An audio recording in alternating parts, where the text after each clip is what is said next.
Hey guys, welcome back to my channel. Now, if you don't know, this is my actual home kitchen. This is not a studio kitchen, and I share recipes of whatever I'm cooking for my family. So they might not be kind of trends that are doing the rounds of social media or YouTube. They are literally food that I cook for my family, which is why I love doing this channel so much. So if you haven't subscribed yet, then please do subscribe and hit the bell button so you get a notification every time I share a new recipe.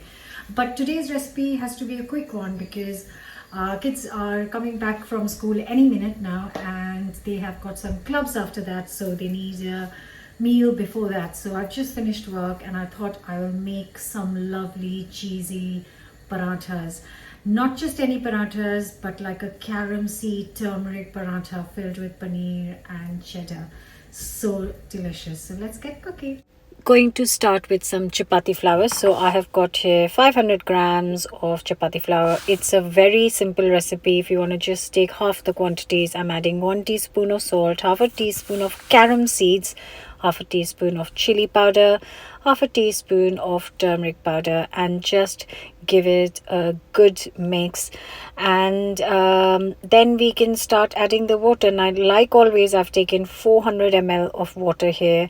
It's just plain tap water, and like I always suggest that you add little at a time, especially for kind of flatbreads, and you can just stop when you think you've got a nice soft dough, because you can add a bit more but you can't take it out of the dough, so it's best to add little at a time.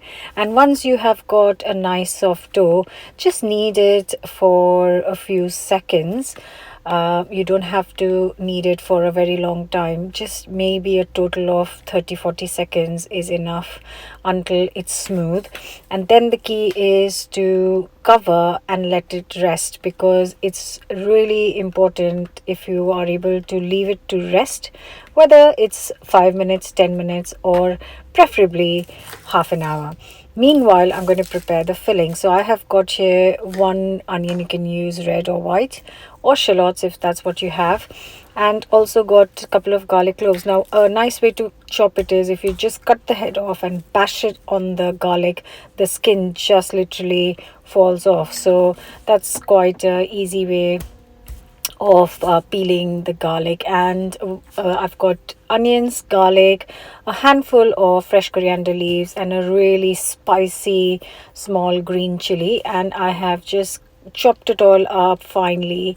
And I'm going to add 225 grams of paneer. Now I'm using shop bought. You can make it at home. Recipe is on my YouTube channel, and this one is so soft it just crumbles up. And to this I'm adding 100 grams of cheddar cheese, which is also grated, and all that's left to do is mix it all up properly, and then we can start rolling the parathas. So the dough has rested for half an hour, so it just kind of becomes loose, and it's easier to roll the chapatis or parathas once the dough has rested. So I am today cooking for around 6-7 people, which is why the quantities are slightly more than normal. So just take a kind of a small portion and make sure that you roll it into just some flour, because it stops it from sticking. And once you have a good palm size big circle, then we can fill it with our lovely paneer filling, and slowly pinch the sides and make sure that you seal it really well so that the stuffing doesn't come out. And once we have done that, I'm going to roll it in some flour again, because it does get a bit sticky.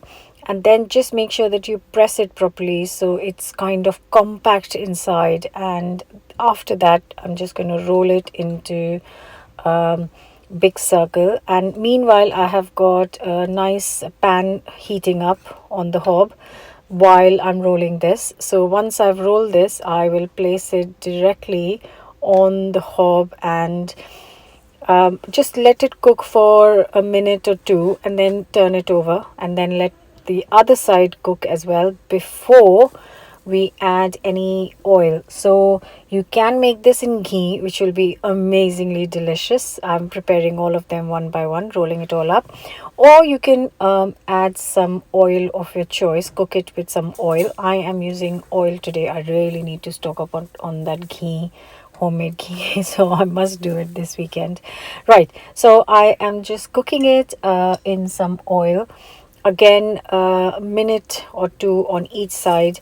Basically, you have to judge it whether it's really nice and golden, and if it's done, it's crispy, you can see that the dough is cooked, and that's when you know that your paratha is ready. So I am going to cook them all one at a time.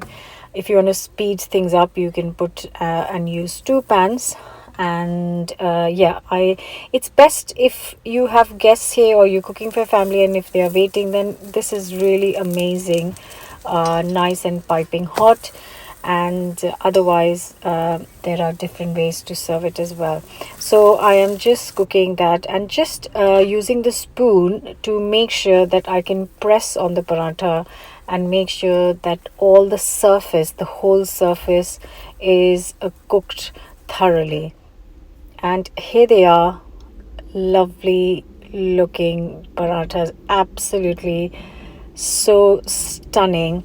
So I've let it rest for a few minutes because while the time I was cooking, the others have slightly cooled down, which is much easier for me to tear them apart. And look at that lovely filling. You can see the onions and the paneer and cheese just trying to peep out of that paratha. Absolutely stunning. It smells so good, but quite importantly, it looks quite pretty as well with the lovely turmeric, and I can smell the carom seeds and the paneer and the onion and whatever has gone in it. So there is the paratha. And why I love this is it's a quick meal. It is great for lunch or dinner. It's great for breakfast as well, because in India we eat parathas a lot of the times for breakfast in the north.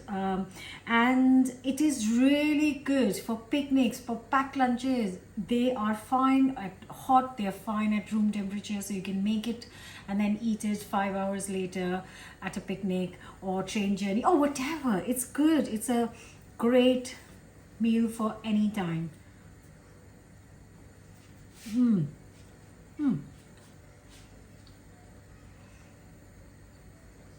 It's not got many ingredients, but it tastes amazing. You know what I did miss? Can you guess what I missed putting in this? I didn't put any salt in the paneer filling. Totally forgot.